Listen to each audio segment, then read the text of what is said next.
एक आदमी अच्छा करता हो तो पूरे घर का दशा और दिशा बदल सकता है। इतनी बड़ी ताकत है। केवल एक आदमी अच्छा सोचता हो और अच्छा करता हो दिल से, तो पूरे घर का नक्शा बदल जाएगा। झोपड़ी राजमहल हो सकता है। एक बहू आई थी, अभी नई नई उसकी शादी हुई थी, और वो उस घर में आई थी जिस घर में 7 भाई और थे।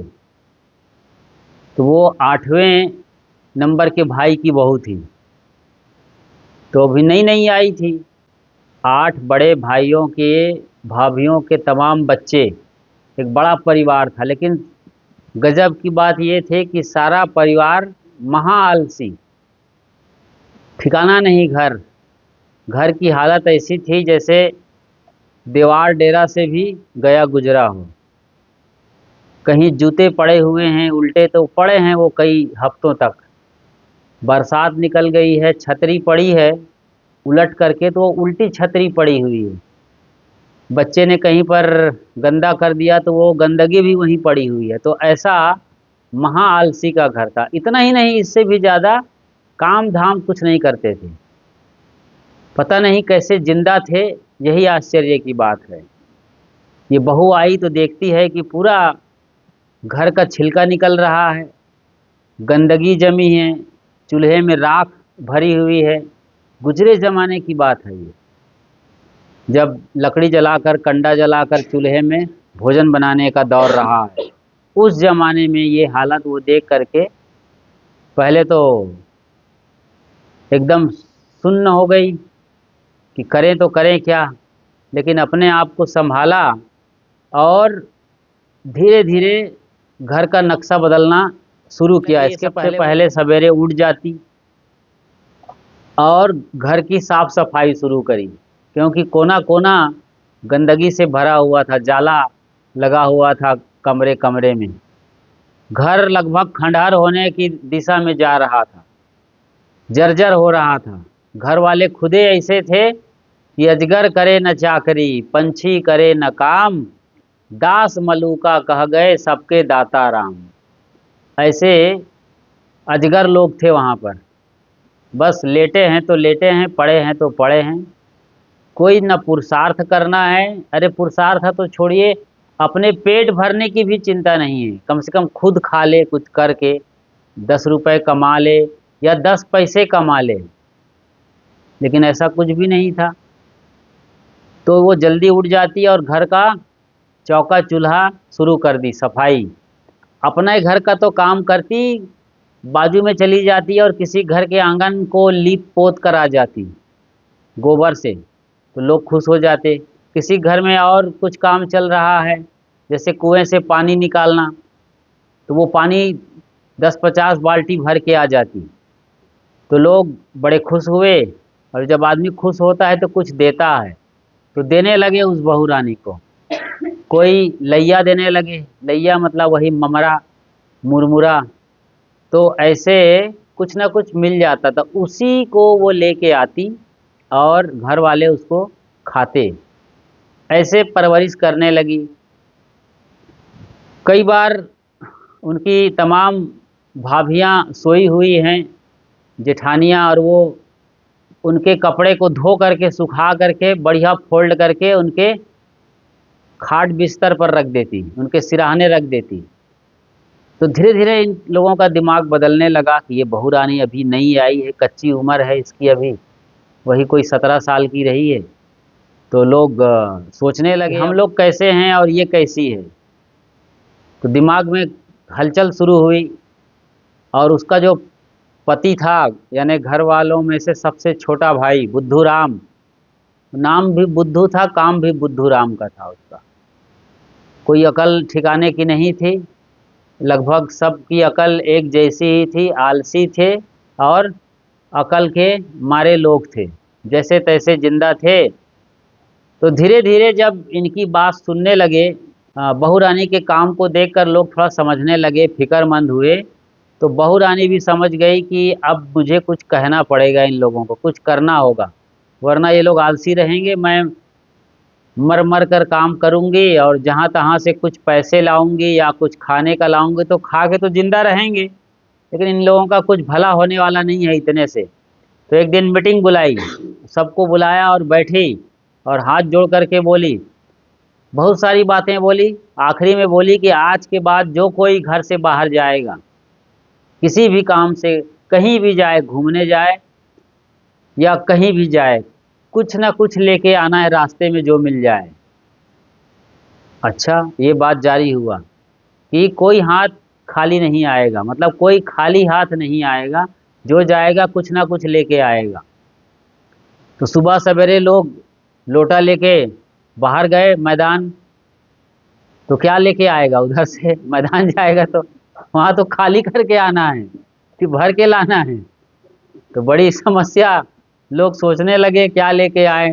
तो कोई माटी लेके आए लोटा में भर के। भाई माटी लाएगा तो कम से कम चूल्हा पोतने का काम आएगा। ये गुजरे ज़माने की बात है, जब साइकिल का ज़माना था, कंडील का ज़माना था, लालटेन ढेबरी का ज़माना था, गांव का वो इलाका रहा है, तो वहाँ की बात है। तो लोग मिट्टी लाने लगे। किसी ने कहा कुछ मिल ही नहीं रहा है, मिट्टी भी उखाड़ने में टाइम लगेगा, तो करें क्या? जो पत्थरा मिला यानी पत्थर लेके आने लगे और खपरेल के टुकड़े लाने लगे। पत्थर लेके आए तो कम से कम कहीं पर चूहे का बिल है तो वहाँ डाल दो, क्योंकि चूहा वहाँ पर अड्डा जमा चुका था। वो तो था ही आलसियों का अड्डा। तो चूहा और बाकी काकरोच जैसे तमाम जीव जंतु घर में अपना आशियाना लगा रखे थे।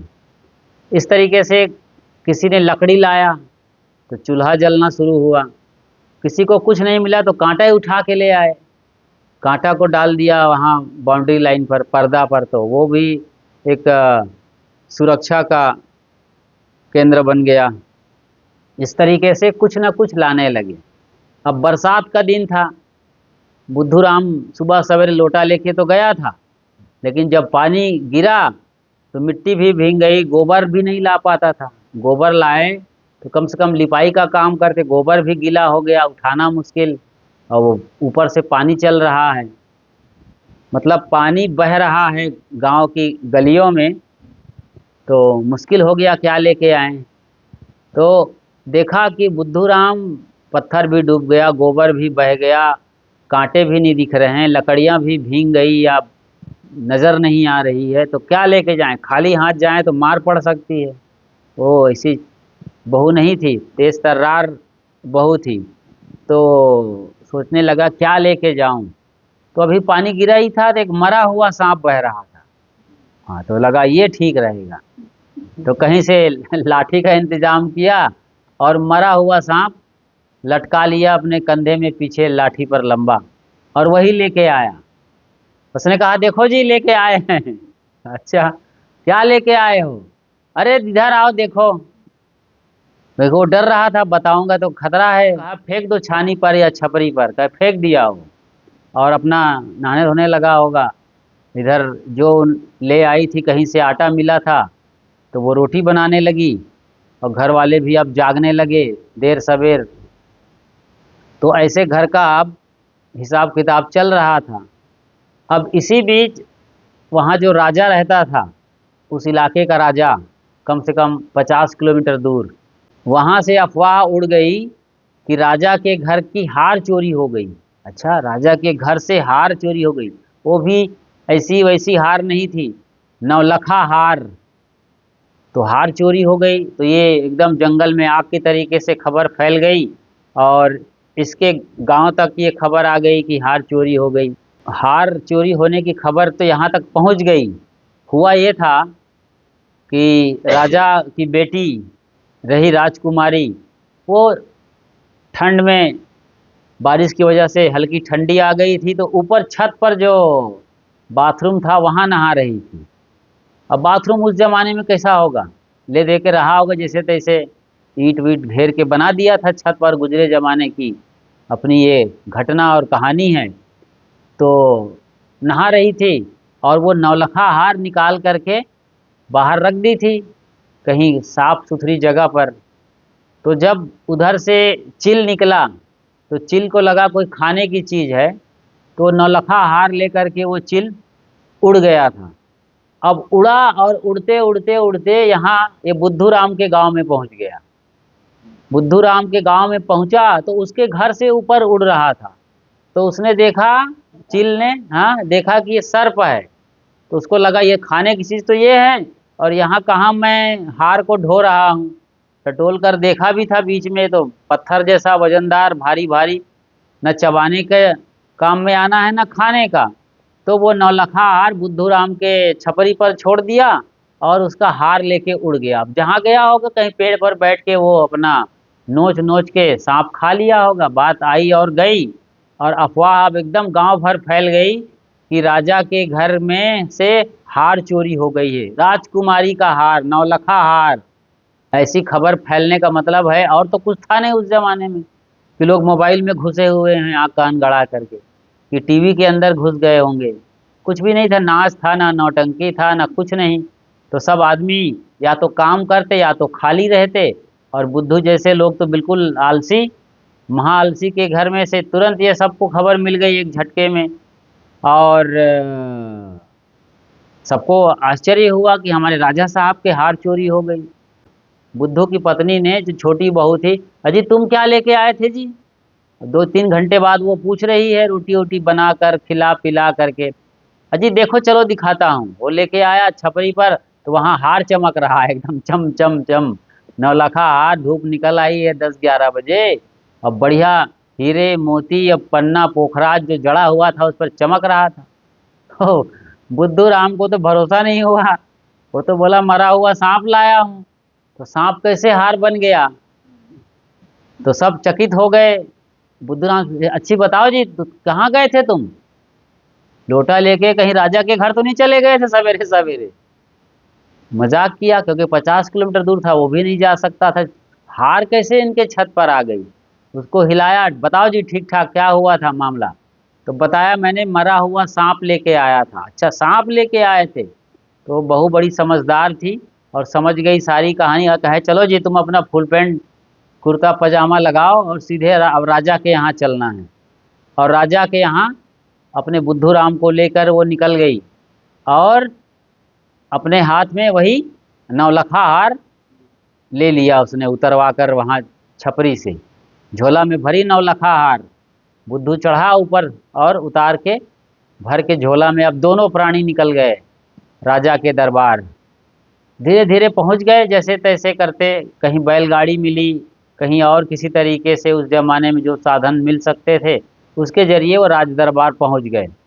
राजा के यहाँ तमाम हलचल मची हुई थी, खोजबीन करने वाले, उसकी पुलिस दौड़ रहे थे इधर से उधर तक, और ये दंदनाते हुए उसकी बहू रानी बुद्धू को लेके पहुंच गई। दरबारी को बोला राजा से मिलना है, राजा से मिलना है। शकल देखे हो आईने में?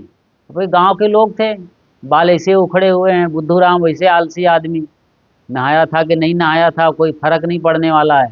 तो पहुंच गए राजा के यहाँ। तो हालत बड़ी गंभीर थी इन दोनों की। दरबारी भी डांट फटकार लगा रहा है, राजा सुन रहा था। फिर राजा ने ताली बजाया, कहे आने दो जो कोई मिलना चाहता है। राजा के पास गए और ऐसे ही मेज लगा हुआ था, उस पर वो रख दिए अपना झोला, और झोला रखे ही नहीं, निकाल के दिखा दिए, ये आपके राजकुमारी की हार है। वो राजा भी देखा तो उसकी आंखें फटी की फटी रह गई। ये गरीब लोग बिल्कुल सीधे सरल, चोरी भी किए होंगे तो लाए क्यों मेरे पास? उसके अंदर दिमाग चलने लगा, बहुत सारे सवाल एक झटके में, 1 सेकंड में कितने सारे सवाल आ गए। फिर पूछा ये झोला में तुम लोग हार लेके कैसे आ गए? ये तो अभी 4-5 घंटे पहले की घटना है, और कहाँ से कहाँ तुम लोग आए? आए कहाँ से? बताया हमारा गांव वहाँ है। फिर ये हार कैसे मिला? तो पूरी कहानी बता दी उसकी बहू ने। ये हमारे घर की हालत ये थी कि खाने के लिए दाने दाने के मोहताज थे। दाना क्या मिलेगा, चूहा भी नहीं था वहाँ, तो दाना ही नहीं था, चूहा भी नहीं था, था भी तो वो ज़मीन खोद रहे थे। पूरा घर खंडहर हो रहा था, इतने हमारे घर के लोग आलसी। पूरी कहानी सुना दी। फिर मैंने एक दिन मीटिंग लिया और सबको कुछ ना कुछ लाने को कहा। तो एक दिन लाने के क्रम में ये सांप लेके आए, और वो आज की ही बात है, सांप लेके आए सवेरे सवेरे। तो हो सकता है राजकुमारी का हार चील लेके उड़ा हो और हमारे छत पर छोड़ दिया है, और हम समझते हैं कि ये अधिकार आपका है, हमारे देश के राजा हैं आप, और हमने अफवाह भी सुनी, खबर भी सुनी कोतवाल से, तो ये हार हम ले आए हैं। इतना साफ साफ उसने बता दिया। राजा का भी दिल पिघल गया कि कैसे लोग हैं, आज भी ऐसे लोग जिंदा हैं जो बड़े शरीफ हैं, गांव के लोग शरीफ, ईमानदार, कोई लोभ ना कोई लालच, वरना चाहती तो वो किसी बड़े शहर में जाकर बेच सकती थी और लाखों रुपए मिल सकते थे, बढ़िया राजमहल घर द्वार बना सकती थी, कुछ भी कर सकती थी। वो समझदार बहू थी, लेकिन उन्होंने ईमानदारी से वस्तु स्थिति को समझा और जो करना चाहिए था वो ईमानदारी से, और उससे बड़ी बात दिल से पहुंचा दिया राजा के दरबार में। तो राजा बहुत खुश हुआ उनकी पूरी कहानी सुनकर और कहा कि आपका घर हम बढ़िया से बढ़िया बनवाएंगे, और चाहो तो ये नौलखा हार भी रख लो, हम तो और भी बनवा सकते हैं। कहा हुजूर हम लोग क्या करेंगे, हमारे गर्दन पर तो एक धागा भी नहीं है, इतना बड़ा संभालना हमारे लिए मुश्किल काम है। नौलखा, ये तो आपके राजा रानी राजकुमारी को ही सुशोभित होना चाहिए, हम लोग इसके काबिल नहीं हैं, इतना थाली भी नहीं है हमारे घर में कि रोटी खा सकें। अब अंदाज़ा लगा सकते हैं, तो ये हार कहाँ संभालेंगे हम लोग, कोई और उल्टा चोरी करके ले जाएगा और हम लोग ऐसे दरिद्र लोग हैं और भिखारी हो जाएंगे। राजा ने पूरा उनका घर फिर धीरे धीरे करके पक्का घर बनवा दिया, बढ़िया महल जैसा। ये कहानी बताती है कि एक छोटी सी समझदारी से पूरे घर का नक्शा बदला जा सकता है, एक आदमी के सही होने से। अब आप सोच सकते हैं, इसीलिए हर आदमी अपने घर का एक इकाई है, हर आदमी एक हिस्सा है, क्योंकि ईटा पत्थर सरिया सीमेंट और ये सब वाल पुट्टी टाइल्स मार्बल फानूस लाइट, इससे कोई घर नहीं बनता है। अब मान लो ये घर बनता है तो फिर आदमी जब रहता है तब वो घर घर कहलाता है। तो आदमी का बड़ा मूल्य है, इसलिए कोई आदमी छोटा नहीं है ना कोई आदमी बड़ा नहीं। ठीक है, अवस्था के अनुसार घर में बड़े बुजुर्ग होते हैं, उनका सम्मान मर्यादा तो होनी ही चाहिए, इसमें तो कोई शक की बात नहीं है, क्योंकि बुजुर्ग ही नहीं होते तो फिर बच्चे कहाँ से आते, बच्चे नहीं होते तो बहू कहाँ से आएंगे। तो ये सिलसिला जो भारत की परंपरा है, सभ्यता और संस्कृति है, एक भरा पूरा परिवार का, जिसमें दादा दादी हैं, ताऊ ताई हैं, चाचा चाची हैं, और उनके फिर नाती पोते बच्चे बेटे बहू, पूरा परिवार, ये भरा पूरा परिवार इसीलिए अच्छा माना जाता रहा है और आज इसकी बड़ी ज़रूरत है। आज लोग सोचते हैं कि एक टीवी और एक बीबी, एक चूल्हा और एक दूल्हा, तो इसी चक्कर में लोग आज घर को तोड़ रहे हैं। सोचते हैं कि अकेले दुकेले रहेंगे, खूब बढ़िया मज़े से खाएंगे पिएंगे, जहाँ मन करेंगे घूमेंगे, लेकिन ऐसा नहीं होता है। कहना अच्छा है, खाना पीना भी अच्छा है, लेकिन मज़ा मारना घूमना वो भी अच्छा है, लेकिन इसके लिए बहुत बड़ी कुर्बानी देनी पड़ती है। वो कुर्बानी देने के लिए आदमी भी तो चाहिए। आपके घर में आप ही घूमते रहेंगे तो फिर बाकी काम कौन करेगा। और कल बीमार पड़ गई एक बहू जो अपने पति को लेकर अलग हो गई है, तो सर दर्द हो रहा है तो भी उसी को रोटी पकाना पड़ेगा, क्योंकि घर वाले उनके जो हैं मिस्टर, वो या तो अपनी ड्यूटी में जाएंगे, चाहे वो ऑफिस जाए, कारखाना जाए या खेत खलिहान जाए, कहीं तो जाएगा, तभी तो घर में पैसा आएगा। तो अकेले होने की बड़ी कामना है लोगों के अंदर, अलग हो जाएं, बंटवारा ले लें, पार्टीशन करा दें, बांट दें। ये बहुत रद्दी किस्म की जो है ज़िंदगी है। बस थोड़ी सी समझदारी चाहिए घर में, एक दूसरे को समझ और सब्र करने का। कुछ भी हो जाए, आदमी को ज़्यादा बोलने के बजाय चुप हो जाए तो कितनी बड़ी समस्या हो उसका समाधान हो जाता है। मान लो एक आदमी बोल रहा है तो आप चुप रहिए। आवत गारी एक है, पलटत होय अनेक, कहीं कबीर नहीं पलटिए वही एक की एक। तो आप नहीं पलटते हो तो गाली एक ही रह जाती है। आपने एक बोला, उसने दो बोला, आपने 10 बोला, उसने 50 बोला, आपने 100 बोला, उसने 1000 बोला। तो ये झगड़ा बढ़ता जाएगा, लड़ाई बढ़ती जाएगी, फिर हाथापाई, लाठी डंडा, फिर बंदूक गोली तमंचा, ये सब शुरू हो जाता है। फिर तूफान जैसे 1 सेकंड के अंदर सब कुछ धराशायी हो जाता है।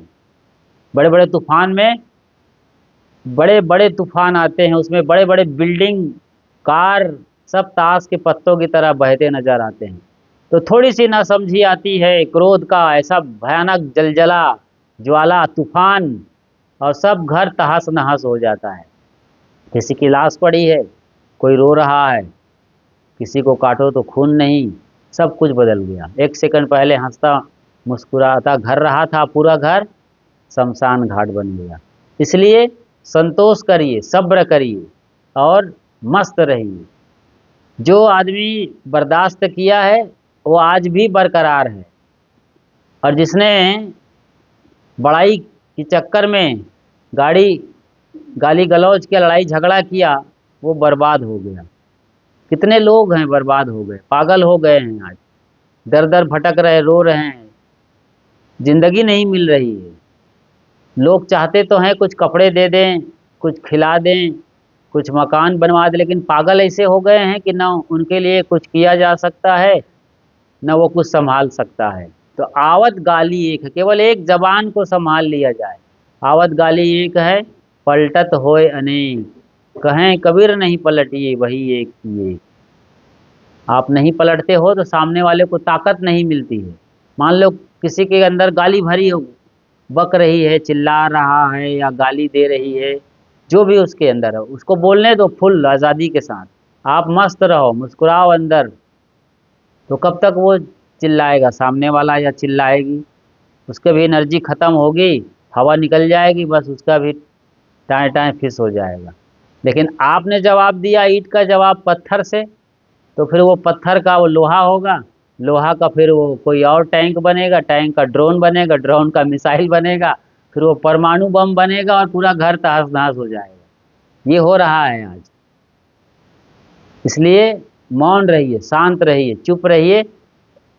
जैसे बाली, बाली के पास जो लड़ने जाता था, कहते हैं कि उसको सामने वाले की ताकत मिल जाती थी, डबल पावर हो जाता था, तो बाली से कोई नहीं जीत सकता था। राम जैसे भगवान कहे जाने वाला भी उसको डर कर छुप कर पेड़ की आड़ से मारा था। बाली को छुप के मारने का परिणाम ये हुआ कि राम जब कृष्ण अवतार में आए तो वही बाली एक शिकारी बना, जरा नाम का, और उसी शिकारी ने जब ध्यान में बैठे थे कृष्ण तो तीर चला दिया और वहीं वो शरीर उनका शांत हो गया। ऐसे मारे गए थे कृष्ण, जो महाभारत के कुशल राजनीतिज्ञ थे, बड़े रणनीतिकार थे, लेकिन अपने कर्म के फल से नहीं बचे, और बाली जो जरा नाम का शिकारी हुआ उनके हाथों मारा गया।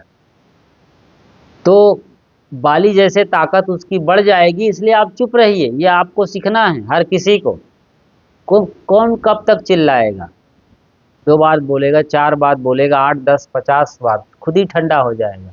तो एक जुबान को संभाल लेने से घर में ईंट के अंदर जो मसाला और गारा लगा है वो और मजबूत होता चला जाएगा।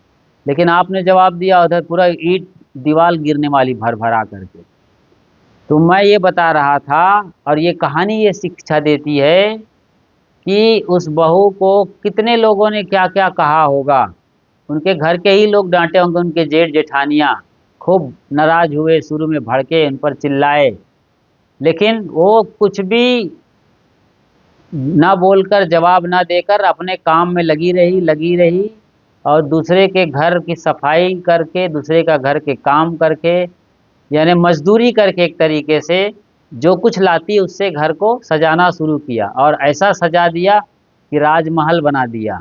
एक छोटी सी अकल, समझदारी घर को बढ़िया से बढ़िया, स्वर्ग से सुंदर बना सकती है। इसलिए समझदार होना होगा।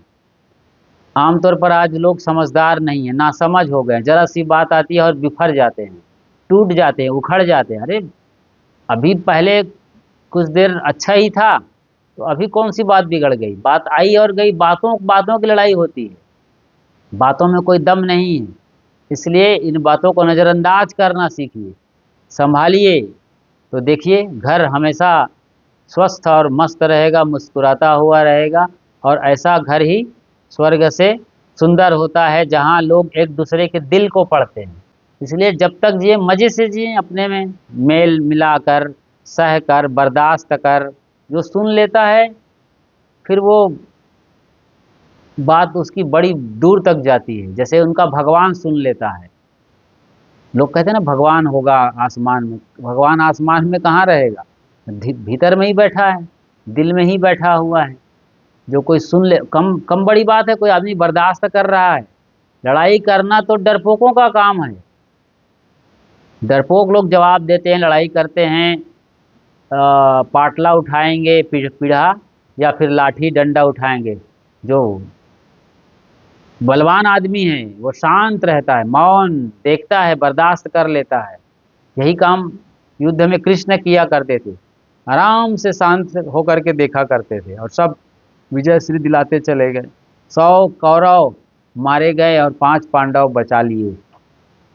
तो ये समझ, अकल, महीन बुद्धि और दिल से काम करना, दिल से जीना, ये बड़ी बात है। इसकी इसकी व्याख्या नहीं हो सकती है इन चीज़ों की। शब्दों में कितना कहा जाएगा? शब्द की एक सीमा होती है। शब्द बहुत कमज़ोर चीज़ का नाम है। शब्दों में उस सत्य को नहीं बताया जा सकता है जिसको आप अनुभव कर सकते हैं। जैसे पानी, पानी एक शब्द है।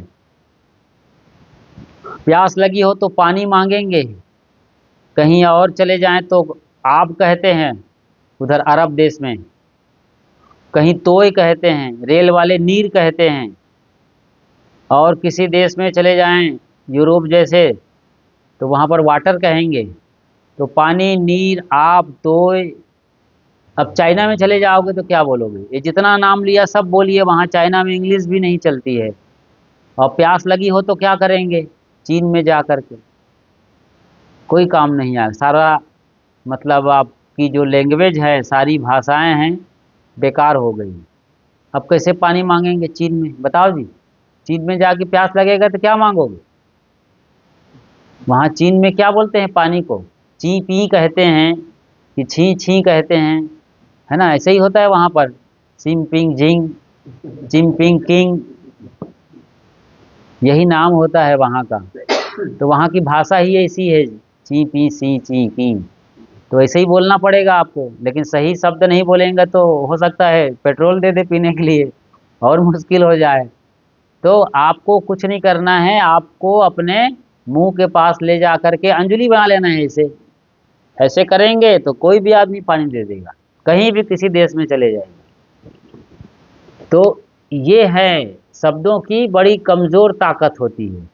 तो मैं बता रहा था, जो सत्य है, जो दिल की बात है, दिल में उतर के जीना, मस्त हो के जीना, वो आदमी हमेशा दुनिया जीत कर जीता, उसी का नाम अमर है। इसलिए बड़े समझदार बनिए और स्वस्थ होकर, मस्त होकर के जीना शुरू करिए। यदि कुछ कमी है, कमजोरी है, तो कोई बताता नहीं रहेगा कि आपकी क्या है, कमी है, कमजोरी। अपने को देखना है कि मेरी कमजोरी क्या है, बस उस पर काम करना है, उसको निकाल दीजिए। मुझे दूसरों की कमजोरी पसंद नहीं है, तो उस तरीके की कमजोरी मैं क्यों पाल के रखूं? बस निकाल के फेंक दीजिए। फिर अपने दिल में उतरिए। इसी को कहते हैं समझना। समझ को इंग्लिश में कहते हैं अंडरस्टैंडिंग। अंडर मतलब अंदर, जैसे अंडरवियर, अंडर एक चुराया हुआ शब्द है संस्कृत का या हिंदी का, अंग्रेजों के द्वारा। उनके पास अंदर के लिए कोई शब्द नहीं, तो हमारा वही अंदर ले लिया, अंडर कह दिया। तो अंडरस्टैंडिंग, स्टैंडिंग मतलब खड़े होना, इस अंदर में खड़े होना। समझना को इंग्लिश में कहते हैं अंडरस्टैंडिंग। तो अंदर में, दिल में खड़े हो जाइए या दिल में उतर जाइए, और बिना हिले डुले, बिना कंपन के, बिना किसी के बहकावे में आए, एकदम शांत मौन होकर के दिल में उतर के सोचिए, तब समझ पूरी होती है। ऐसा जो सोचने वाला आदमी होगा तो फिर वो हड़बड़ा के प्रतिक्रिया मत करिए कि किसी ने गाली दिया तो आपने तुरंत गाली दे दिया, उसने कुछ कुल बुलाया तो आपने चिल्ला दिया। चिल्लाना नहीं चाहिए, आराम से बोलिए। चिल्लाना अच्छी बात नहीं मानी जाती है किसी घर द्वार के लिए। हाँ, बहुत आग लग गई हो, बहुत भयंकर कोई खतरा आ गया, सांप घुस गया तो चिल्लाओगे वहाँ पर मारने की जरूरत है तो वहाँ पर कोई बंदूक लेके आ गया, थोड़ी हाथ जोड़ते रहेंगे, हम भी बंदूक उठाएंगे, हम भी कुछ करेंगे। लेकिन ऐसी स्थिति नहीं है तो क्या करना है, आराम से समझना है। तो भीतर उतर करके अपने दिल में उस बात को समझने से तुरंत समाधान होता है। मैं क्या बता रहा था, कोई गाली दे तो तुरंत गाली मत दीजिए। उनके मुंह से गाली निकलती है, वो ट्रेवल करके आपके कान तक आती है, उसमें टाइम लगता है। उस टाइम में आपको सोचना है कि वो गाली दे रही है या कोई गाली दे रहा है तो मेरी गलती है क्या, चिल्ला रहा है कोई, कोई भड़क रहा है, कोई नाराज है तो मेरी गलती है क्या, देख लेना है। गलती नहीं है तो चुप रहो, और गलती है तो भी चुप रहो।